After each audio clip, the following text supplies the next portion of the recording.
नमस्कार दोस्तों, आज मैं एक बार पुनः आपके समक्ष उपस्थित हुआ हूं और आज का विषय है केशांत संस्कार। दोस्तों, 16 संस्कार की कड़ी में 13वें नंबर का संस्कार है केशांत संस्कार।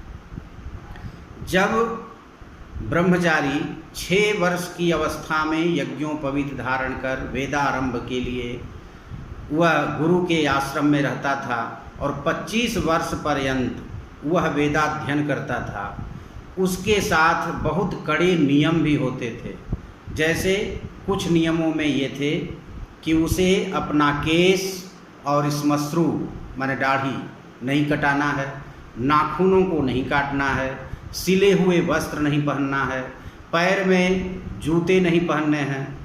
कुछ ब्रह्मचारी काठ की पादुकाएं पहना करते थे।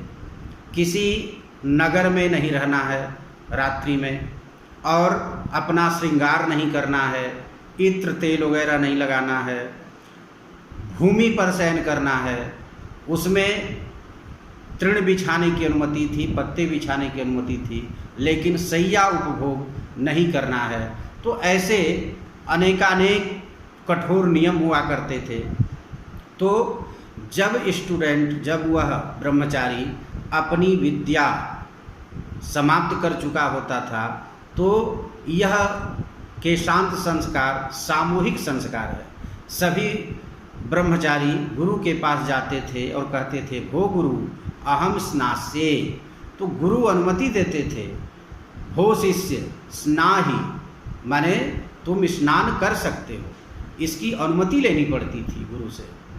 तो जब गुरु की अनुमति मिल जाती थी, तब सामूहिक संस्कार के रूप में एक स्थंडिल का निर्माण किया जाता था, जिसमें राजपुत्र नामक अग्नि की स्थापना की जाती थी और पंचांग पूजन करने के उपरांत सभी ग्रहों की अधिदेवता प्रतिदेवता की आहुति दी जाती थी। और आहुति देने के उपरांत विविध तीर्थों का जल, पवित्र नदियों का जल, संगम का जल, समुद्र का जल ऐसे कलश में रखे जाते थे। और 8 कलश होते थे, जिसमें विविध प्रकार के तीर्थों के जल होते थे। और अंतिम जो कलश होता था, वह विशेष प्रकार का कलश होता था, जिसमें उष्ण जल, गर्म जल रहता था।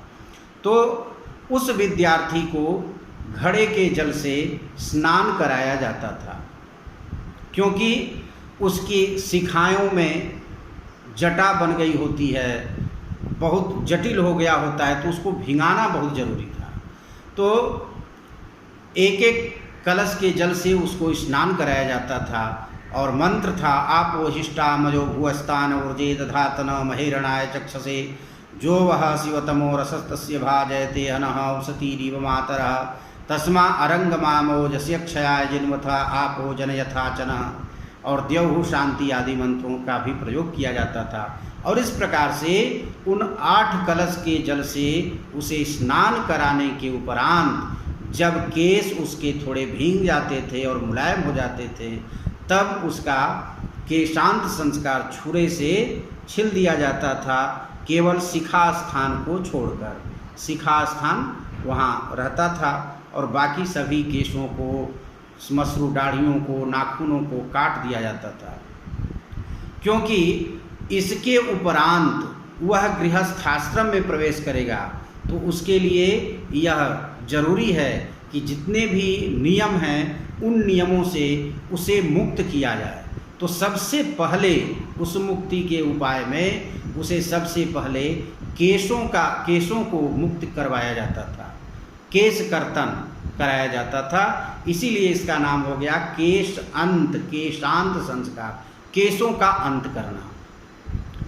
तो दोस्तों, इस प्रकार जब उसके केशांत संस्कार हो जाते थे, उसके उपरांत दूध से उसको स्नान कराया जाता था। दूध से स्नान करने के बाद दधी से स्नान कराया जाता था। उसके शरीर को पूरे रगड़कर स्वच्छ साफ किया जाता था और उसकी धवल काया निखर जाती थी। उसके बाद उसको विविध प्रकार के इत्र से, तेल से, सुगंधित द्रव्य से स्नान कराया जाता था और उसे उपाधि प्रदान की जाती थी, डिग्री दी जाती थी। अब मैंने पिछले वीडियो में आपको बताया था कि 3 प्रकार के स्नातक होते थे, विद्या स्नातक, व्रत स्नातक और विद्याव्रत स्नातक। यहाँ पर 2 प्रकार की डिग्री प्रदान की जाती थी। स्नातक सभी होते थे जो स्नान कर चुके हैं। कहाँ स्नान कर चुके हैं? शास्त्रों में जिन्होंने स्नान किया है, वेद वेदांग शास्त्र आदि के जो निपुण हो गए हैं वे स्नातक कहलाए। और उनमें जो सर्वश्रेष्ठ होते थे वे परा स्नातक होते थे। उनकी शिक्षा दीक्षा थोड़ी लंबी चलती थी, तो गुरु उन्हें उपाधि प्रदान करते थे। आज के संस्कृत विद्यालयों में देखें तो जो शास्त्री की डिग्री होती थी वही स्नातक की डिग्री है, और जो आचार्य की डिग्री है वही परा स्नातक की डिग्री होती थी। तो इस प्रकार से स्नातक की डिग्री से गुरु उन्हें उपाधि प्रदान कर उनका सम्मान करते थे, उन्हें विभूषित करते थे। इसके उपरांत तब वह समावर्तन संस्कार के लिए उपयुक्त माना जाता था। तो दोस्तों, केशांत संस्कार के बारे में बस इतनी ही जानकारी।